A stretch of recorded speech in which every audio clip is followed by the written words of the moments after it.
आणि ही दृश्य थेट आपण पुण्यातनं बघतोय। पुण्यातल्या सिटी पोस्ट परिसरात अर्थात समाधान चौकात खड्ड्यात पडलेला ट्रक काढण्यासाठी आता शर्थीचे प्रयत्न केले जात आहेत।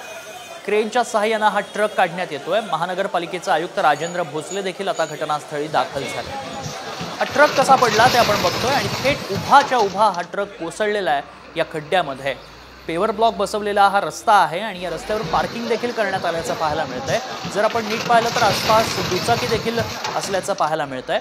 पालिकेचं हे कार्यालय होतं आणि याच कार्यालय परिसरामध्ये हा ट्रक अख्खाच्या अख्खा या खड्ड्यात कोसळल्याचं पाहायला मिळतंय। सुदैवाने यात जीवितहानी झालेली नाही। आता या कोसळलेल्या ट्रकला बाहेर काढण्याचं मोठं आव्हान पालिकेसमोर असणार आहे। या ट्रकला बाहेर काढण्याचे शर्थीचे प्रयत्न सुरू आहेत, कारण उभाच्या उभा ट्रक घसलाय, त्यामुळे तो काढणार कसा असा मोठा प्रश्न समोर उभा ठाकलेला आहे। दुसरीकडे तेवढ्या क्षमतेची क्रेन पालिकेकडे आहे का? ती क्रेन आता ह्या ट्रकला बाहेर काढू शकणार का? असे अनेक सवाल या निमित्तानं उपस्थित झालेत।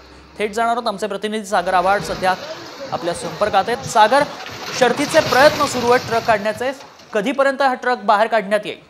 आता हा ट्रक बाहेर काढण्याचं काम सुरू झालेलं आहे की ज्या ट्रकनं अनेक प्रश्न महाराष्ट्राला उपस्थित केले जातात। हा ट्रक त्याची स्टेअरिंग बघा, जसा तो चाक बाहेर निघेल तसं ते स्टेअरिंग बाहेर पडत आहे। बरं, मला आपल्याच इंटरव्ह्यूमध्ये कळलं की या ट्रकबरोबरच 2 दुचाक्यासुद्धा अडकलेल्या आहेत। सो हा ट्रक बाहेर पडतोय अनेक नवीन प्रश्न निर्माण करून, अनेक नवे असे प्रश्न की ज्या प्रश्नाचे उकल व्हायचे।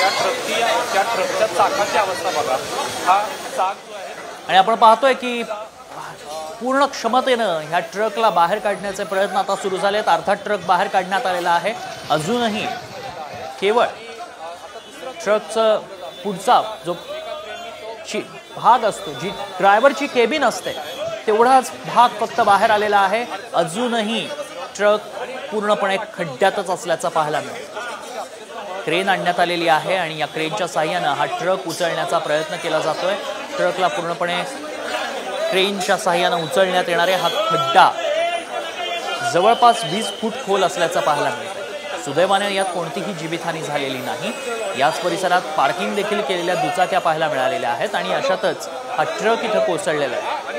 इथे जीवितहानी सुदैवाने टळली आहे, कारण आसपास दुचाकी पार्क केल्याचं पाहायला मिळत आहे। या दुचाकीमधील कोणी वाहनधारक या खड्ड्यात कोसळू शकलं असतं आणि जीवितहानी झाली असती, दुर्घटना मोठी घडली असती।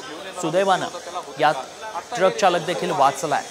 मात्र या संपूर्ण प्रकरणाची आता चौकशी होणार का? हे काम निकृष्ट दर्जाचं असल्याचं पाहायला मिळतंय, त्यामुळे हे काम नेमकं कोणी केलं त्याची चौकशी केली जाणार का, असे अनेक सवाल या निमित्तानं उपस्थित झाले।